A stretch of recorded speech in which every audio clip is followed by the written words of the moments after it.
Hello student, welcome to our channel Neuro Math. और आज के लेक्चर में हम करने वाले हैं आज आपका एक नया चैप्टर जिसका नाम है the triangle and it's properties. तो आज इस चैप्टर में हम बच्चे क्या पढ़ेंगे, ट्रायंगल के बारे में और उसकी प्रॉपर्टीज़ के बारे में। स्टार्टिंग आपकी यहीं से होती है, फिर आप सीनियर क्लासेस में जाओगे तो इसकी बड़ी बड़ी प्रॉपर्टीज़ और प्रूफ होंगे।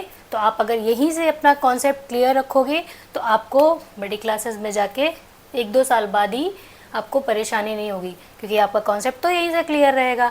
तो जो आज हम पढ़ाने वाले हैं या हम सीखने वाले हैं तो उस पे आपको ध्यान देना है, ठीक है। स्टार्टिंग तो हम छोटी चीज़ों से ही करेंगे। तो बच्चों, फिर सबसे पहले तो अब जो भी स्टूडेंट इस चैनल में नए आए हैं तो प्लीज़ चैनल को सब्सक्राइब करें और अपने फ्रेंड्स के साथ शेयर भी करें, ठीक है।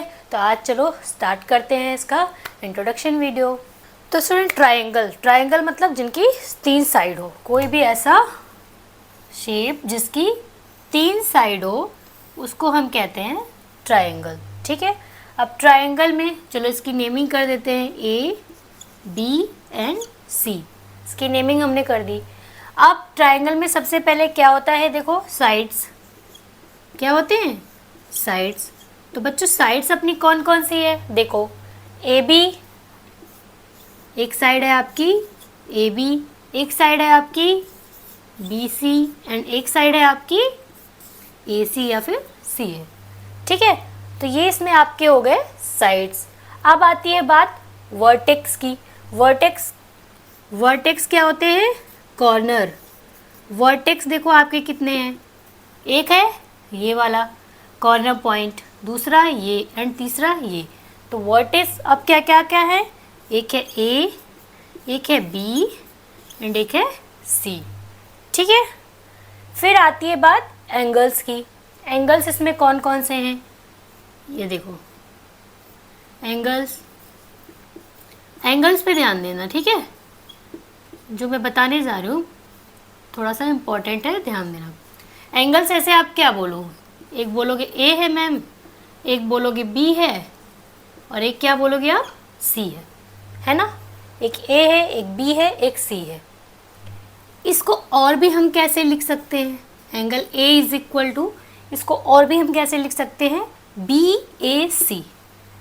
एंगल BAC ये आपका इसका क्या हो गया, फुल फॉर्म हो गया, ठीक है। शॉर्ट फॉर्म में सोचो हम इसको ऐसे लिख रहे हैं, ये आपका फुल फॉर्म हो गया, मतलब आप इसको ऐसे भी लिख रहे हो, ठीक है। तो एंगल B को भी क्या लिखेंगे आप बताओ, ABC। जिस एंगल को आप नाम ले रहे हो मिड में आना चाहिए, ठीक है। A था तो देखो A आया, BAC एंगल B था तो ABC, ठीक है। अब एंगल C है तो एंगल C को आप क्या लिखोगे, ACB, ठीक है ना। अब आप सोचोगे मैम जब इसका हम शॉर्ट फॉर्म लिख सकते हैं तो हमें इस नेमिंग की क्या नीड है, हम ऐसा क्यों, मतलब इसको ऐसे इतना बड़ा बड़ा हम क्यों लिखें, हम तो सीधा शॉर्ट फॉर्म में लिख देंगे, ठीक है। तो इसका भी एक रीज़न है, बताती हूँ। अब मान लो ये जैसे आपका कोई एंगल है, ठीक है। मान लो इसका नाम है P, ये आपने Q मान लिया, ये आपने R मान लिया, ठीक है। तो आप इसको कहोगे एंगल P कह दोगे या फिर QPR बोलोगे। अभी आपने इसको एंगल P बोल दिया, ठीक है, बोल दिया। अब इन केस हमने एक यहाँ से एंगल को डिवाइड कर दिया, ठीक है। मान लो ये कोई आपका पॉइंट हो गया S, एक PS लाइन इस एंगल को डिवाइड कर रही है।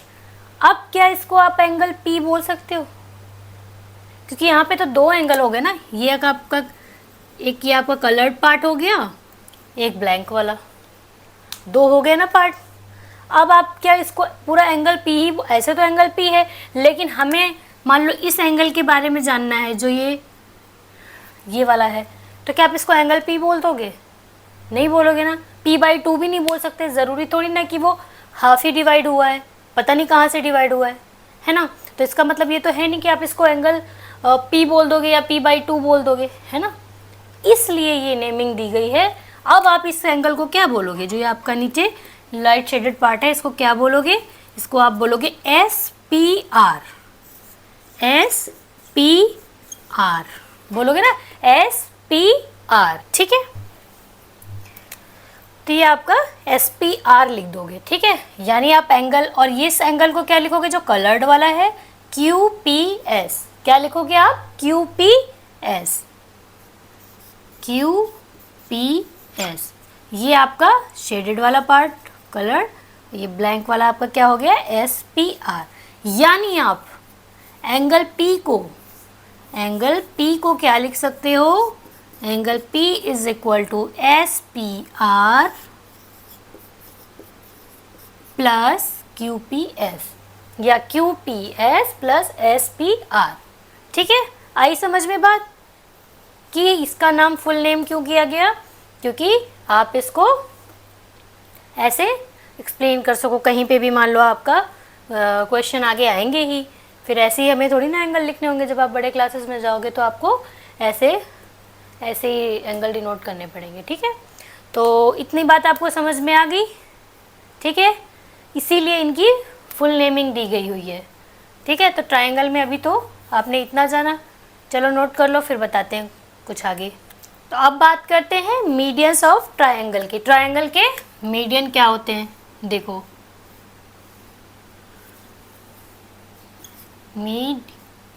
देख लेना यार, स्पेलिंग्स मेरी मिस्टेक होती है।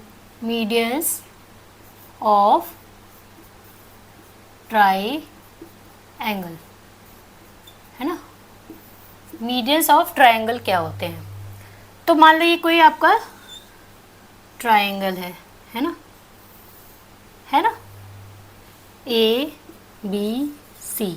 कोई भी शेप कभी भी बनाओ, उसकी नेमिंग तुरंत करनी चाहिए, ठीक है। नेमिंग जरूर करो।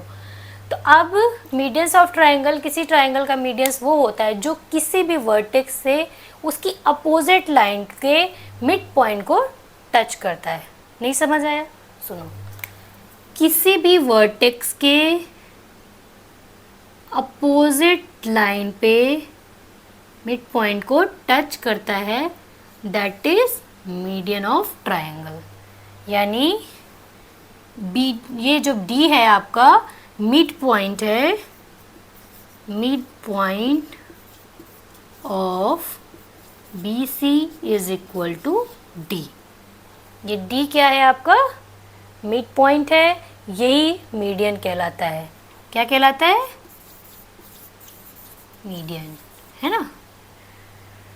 तो ये आपका किसी भी वर्टेक्स की अपोजिट लाइन पे जो लाइन हम ये ड्रॉ करते हैं, कंस्ट्रक्ट करते हैं, ये आपका मीडियन होता है। जैसे कि आप किसी दूसरी ट्रायंगल में देखो, किसी दूसरी लाइन की मीडियन वो फाइंड करनी है, अगर उसकी मिड पॉइंट, तो क्या होगी? अब जैसे कि बी वर्टेक्स से हम ड्रॉ करेंगे तो आपका यहाँ पे आएगा, है ना। यानी AC का यहाँ मिड पॉइंट D ये हो गया, ठीक है। अब जैसे इस ट्रायंगल में क्या करेंगे? इसका मीडियन फाइंड करेंगे। AB से तो कर लिया, अब C से देखते हैं। तो C से अगर हम गए तो हमने ड्रॉ किया बच्चों, तो यहाँ मिड पॉइंट AB का मिड पॉइंट D इधर आ गया। तो समझ में आया मिड पॉइंट क्या होता है? किसी भी वर्टेक्स से उसकी अपोजिट लाइन को जब टच करते हैं, कोई लाइन ड्रॉ करते हैं, तो वो उसकी अपोजिट लाइन का मिड पॉइंट होता है, दैट इज मीडियन, ठीक है। आ गई समझ में बात? तो ये मिड पॉइंट हो गया, वर्टेक्स हो गया आपका, है ना। चलो नोट कर लो, फिर आगे का बताती हूँ। तो बच्चे अब बात करते हैं एल्टीट्यूड ऑफ ट्रायंगल की। अभी हमने क्या जाना? Median of triangle. अब हम करेंगे एल्टीट्यूड ऑफ ट्रायंगल। तो altitude of triangle, altitude of triangle, हाँ। तो ये क्या होता है बताओ? कैसे बताओगे? आपको थोड़ी पता होगा, अभी भी मैं बताऊंगी, है ना, किसी को पता भी होगा। तो चलो, एल्टीट्यूड ऑफ ट्रायंगल, फिर हमने ट्रायंगल को ड्रॉ किया, है ना। तो एल्टीट्यूड ऑफ ट्रायंगल क्या होता है बच्चे? कि किसी भी वर्टेक्स से ही उसकी अपोजिट लाइन पे या अपोजिट साइड पे कोई परपेंडिकुलर हम ड्रॉ करते हैं, कोई परपेंडिकुलर लाइन हम ड्रॉ करते हैं, वो हमारी एल्टीट्यूड होती है ट्रायंगल का, ठीक है। जैसे कि हमने ये ड्रॉ किया, तो ये परपेंडिकुलर ड्रॉ कर रहा है किसी को D पॉइंट पे, यानी हमारा एल्टीट्यूड क्या हुआ? एल्टीट्यूड हो गया आपका ए डी। तो मैम एल्टीट्यूड और मीडियन में अंतर क्या है? ये तो मीडियन जैसा ही लग रहा है ना, इस फिगर में लग रहा है।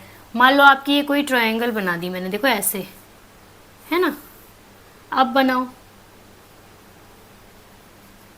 ये ए बी सी डी, ये आपकी क्या है? A D. ए डी क्या है आपका? एल्टीट्यूड है। तो अंतर क्या है एल्टीट्यूड और मीडियन में? मीडियन क्या होता है? अपोजिट जो लाइन है किसी भी साइड को मिड पॉइंट पे टच करता है। बट ये देखो क्या मिड पॉइंट है, अलग अलग रेशियो में है ना, ये कम जगह है, ज़्यादा है। बस ये क्या होता है, ये परपेंडिकुलर ड्रॉ करते हैं, ये 90 डिग्री होता है। लेकिन मीडियन में क्या होता है, वो मिड पॉइंट में आता है, मतलब साइड की बिल्कुल मीडियम बीच में आता है, यानी साइड को इक्वल पार्ट में डिवाइड करता है। और एल्टीट्यूड क्या है? एल्टीट्यूड उस लाइन पे कहीं पे भी आ सकता है, वह परपेंडिकुलर होता है। ठीक है, तो ये मीडियन और आपके एल्टीट्यूड में डिफरेंस है। ठीक है, तो चलो करते हैं नेक्स्ट पॉइंट की बातें। तो बच्चे आप क्या पढ़ेंगे इसमें? Exterior angle of a triangle and it's property. Exterior angle क्या होते हैं और उसकी प्रॉपर्टी क्या होती है। ठीक है, तो सबसे पहले पता करते हैं कि एक्सटीरियर एंगल क्या होता है। ठीक है, तो चलो आओ, जैसे कि आपका कोई ट्राइंगल है ना, ए बी एंड सी, इसको थोड़ा हमने बी सी लाइन को एक्सटेंड कर दिया। ठीक है, तो ये जो एंगल आपका बना, ये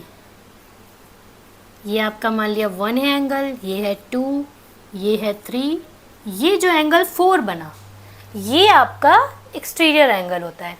ठीक है, जैसे इस ट्रायंगल में ऐसा बना।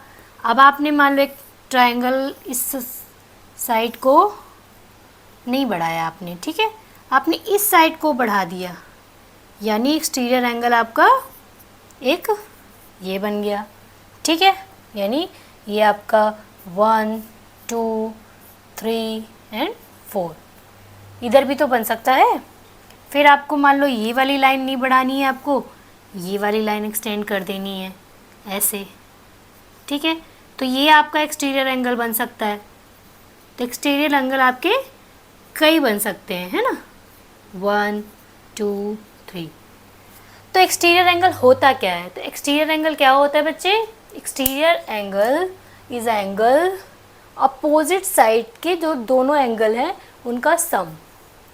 एक्सटीरियर एंगल अपोजिट साइड के एंगल्स का सम होता है। जैसे कि एंगल 4 आपका है, तो एक्सटीरियर एंगल आपका एंगल 4 है, तो angle 4 is equal to angle 1 plus angle 2। इस एंगल के अपोजिट में साइड कौन सी है? ए बी, तो इसका 1 और 2 का सम होता है एक्सटीरियर एंगल के इक्वल। इधर जैसे 4 है तो 2, इसके अपोजिट में कौन सा है? 2 प्लस 3। ठीक है, इधर है ये वाला 4, तो इसके अपोजिट में 1 प्लस 3, है ना। तो ये होता है आपका एक्सटीरियर एंगल। अब इससे रिलेटेड क्वेश्चन कैसे आते हैं? मान लो आपको क्वेश्चन में दे देगा, कोई आपको ऐसे बना देगा क्वेश्चन में, है ना, कहेगा ए बी सी एक ट्रायंगल है, उसमें आपका ये एंगल मान लो धर दिया 30, ये आपका मान लो दे दिया 20, है ना। तो आपसे कहेगा कि एंगल y की वैल्यू या x की वैल्यू फाइंड करो, तो आप क्या लिखोगे? Angle y is equal to angle 30 और ये 20, तो एंगल y क्या आ जाएगा आपका? 50, यानी ये एक्सटीरियर एंगल की वैल्यू आ जाएगी। किसी क्वेश्चन में आपको क्या होगा कि आपका गिवन होगा, मान लो एक्सटीरियर एंगल आपका 30 दिया होगा और ये आपसे फाइंड करवाएगा कि चलो भाई बताओ इसकी x की वैल्यू बता दो, और ये 20 दिया होगा, तो क्या हो जाएगा? आप क्या करोगे? 30 is equal to x plus 20, तो x is equal to 30 minus 20, तो आपका x इंटीरियर एंगल की वैल्यू 10 आ जाएगी। तो इस टाइप के आपके क्वेश्चन इससे रिलेटेड आएंगे। तो चलो अभी तो हमने एक्सटीरियर एंगल और इसकी प्रॉपर्टी पढ़ी, अब हम क्या पढ़ेंगे? Triangle sum property. ठीक है, तो ये आपको समझ में आ गया, चलो नोट कर लो, फिर आगे का देखते हैं। तो बच्चे अब हम angle sum property of triangle पढ़ेंगे, क्या होता है। तो angle sum property of triangle, है ना। तो angle sum property of triangle क्या होती है भाई? ट्रायंगल में कितने एंगल होते हैं बताओ। ये आपका कोई ट्रायंगल है, ट्रायंगल में ए बी सी इसकी नेमिंग कर दी, ठीक है। तो ये आपका एंगल ए है, ये बी है एंड ये सी है। तो एंगल सम प्रॉपर्टी क्या कहती है कि किसी भी ट्रायंगल के तीनों एंगल्स का सम 180 होता है। किसी भी ट्रायंगल के तीनों एंगल्स का सम 180 होता है, वो एंगल्स चाहे कुछ भी हो, उनका सम 180 ही होगा, ठीक है। मान लीजिए ये, मान लिया x है, ये y है एंड ये z है। तो इनके एंगल का सम यानी x plus y plus z is equal to 180। ये हमारी एंगल सम प्रॉपर्टी है, ठीक है। अब इसमें एंगल x कुछ भी हो सकता है, y कुछ भी हो सकता है एंड z भी कुछ हो सकता है। ऐसे आपसे पूछेगा, आपको x की वैल्यू 20 दे देगा एंड y की वैल्यू आपको 60 दे देगा एंड आपसे फाइंड करवाएगा कि what is the value of third angle जो भी है, ठीक है। तो इस टाइप के जब क्वेश्चंस आएंगे तो हम क्या करेंगे, एंगल्स की वैल्यू रख देंगे और 180 में माइनस कर देंगे दो एंगल्स का प्लस करके, ठीक है। तो इससे रिलेटेड इस टाइप के आपके क्वेश्चंस आएंगे, ठीक है। तो समझ में आया आपको एंगल सम प्रॉपर्टी क्या होता है बच्चे, कि तीनों ट्राइंगल के तीनों एंगल्स का सम, तीनों एंगल जो भी उसमें 3 एंगल हैं उनका सम हमारा 180 होता है, ठीक है। तो चलो नोट कर लो। तो बच्चे आज के वीडियो में इतनी आप प्रैक्टिस करना। और आज हमने क्या क्या सीखा, आज आपने क्या क्या सीखा बताओ। आज हमने ट्रायंगल के बारे में जाना कि ट्रायंगल क्या होते हैं, ट्रायंगल के एंगल्स को हम कैसे लिख सकते हैं, मीडियन क्या होते हैं, एल्टीट्यूड क्या होता है और एक्सटीरियर एंगल क्या होता है और उसकी प्रॉपर्टी क्या होती है, और एंगल सम प्रॉपर्टी हमने सीखा। तो नेक्स्ट वीडियो में हम आगे के बारे में जानेंगे, ट्रायंगल के बारे में, और भी क्या क्या ट्रायंगल के पास छुपे हुए हैं राज, ठीक है। तो मिलते हैं बच्चों नेक्स्ट वीडियो में। आप प्रैक्टिस करते रहना, हेल्दी रहना, पढ़ते रहना, ठीक है। Thanks for watching.